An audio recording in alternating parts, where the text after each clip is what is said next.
It's no secret that GS1, the global database where they issue barcodes, UPC product codes out, is partly owned by Amazon. As a result of that, Amazon insists now that your UPC barcodes are purchased via GS1. However, which GS1 barcode do you actually need? There's actually heaps of different ones that you can choose from. Which ones do you need for Amazon? In this video, I'm going to show you that. Now, if you like this kind of content where I'm showing you ways of building your own freedom business, whether that's on Amazon, eBay, Etsy or Shopify, make sure you give this video a thumbs up and be sure to like, subscribe to my channel as well. We post new content every single day for you. And if you've got something you want me to cover, post it in the comments below and I'll get that covered off for you. With that being said, let's get into it.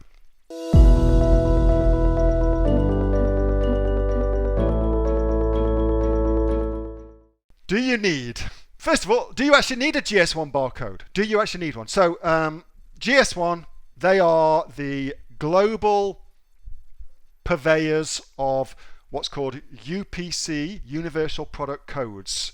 GS1 barcode just means that's the company that has certified that your UPC barcode is legitimate. It's a legitimate thing. Everybody knows GS1 and so everybody trusts it.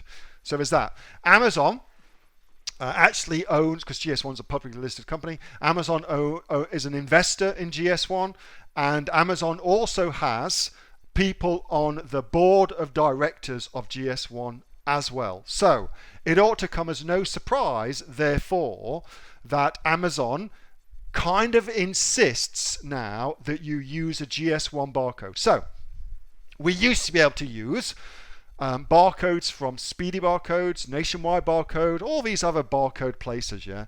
But in reality now, that those days have come to an end. Those days have come to an end, and I personally think now you need to get a GS1 from a GS1 barcode from GS1. Therefore, okay, I'm going to talk about how you do that in just a second.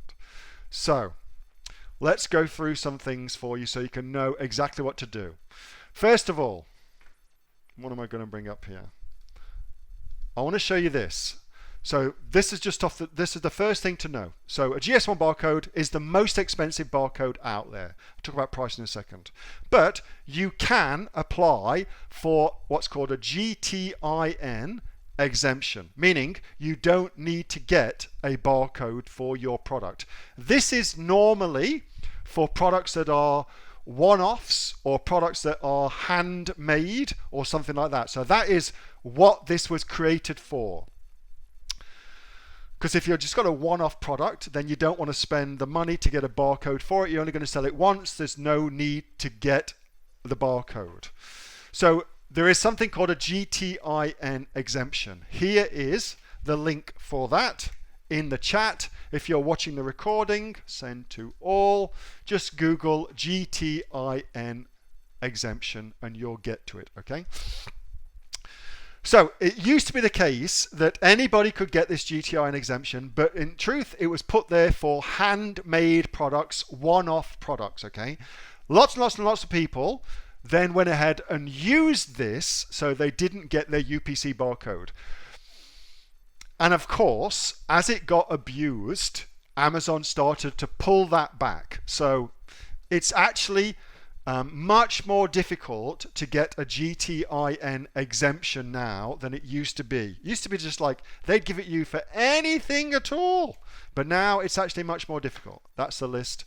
So you've got to kind of now prove why you need a GTIN exemption, because Amazon doesn't want you to have it. Okay, they would much rather you did things properly, in their eyes properly, and got yourself a UPC GS1 barcode, okay? So it's just, that's important to know. Second thing it's important to know, what the hell does Amazon accept with regards to barcodes? Because there's lots and lots of different kinds of barcodes. I'm just going to pull up a new sheet of paper for you. There's lots and lots of different kinds of barcodes that you can get. Especially when you go to the GS1 website, you'll be presented with a whole heap of different options. There's actually only 3 that Amazon will accept. So let me share my little screen here. What we are, entitled number 9. Bum bum bum. GTIN.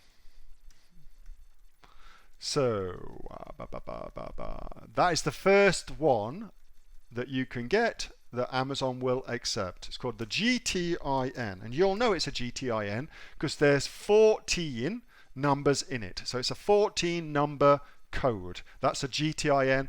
Amazon is happy to accept them. Sometimes also referred to as a 14 GTIN like that as well. So they'll sometimes refer to it like that, depending on if you're on the USA site, the Australian site, or the UK site for GS1. Talk about that in a second. Other one that they will accept is a EAN number, which is a 13-digit number. So they will happily accept that as well. And EAN, most people think that that's a European-centric number, and it kind of is, but you can use an EAN anywhere in the world on any Amazon website, and it's A-OK. All right, so if you do get a 13-digit number, that's okay. You can still use that for Amazon.com.au, for Amazon.com. You can still use it everywhere, okay? Not an issue. And that's more likely than not the number you will buy is an EAN 13 number on the GS1 website in the UK. That's what you tend to buy from there, which will be important later on. Last one they'll accept is a GTIN 12. So exactly the same again. GTIN 14, GTIN 12. They're basically the same things. That and that is basically the same thing. The difference is the first 2 numbers of the prefix of the code are dedicated to you and you alone for your company. Okay, so they're dedicated to you and you alone for your company. So those first 2 numbers, they say, oh, that's, you know, whatever your brand name or company name is, that's what is allocated to you and to your company. Okay, so they're basically the same number. It's just that the first 2 numbers of the GTIN 14 is your brand name number. Okay, that'll make sense as I show you more things. All right, that was a video from my regular Monday night Q&A session that I have with the members of the Aussie Online Entrepreneurs. We've got over 2,500 members from Australia and indeed from right around the world, all in there helping each other build their own money-making businesses. We've got sales of over $50 million as a group, and if you'd like to find out more and come and join us, get yourself off to www.aussieonlineentrepreneurs.com.au. I'll see you next time.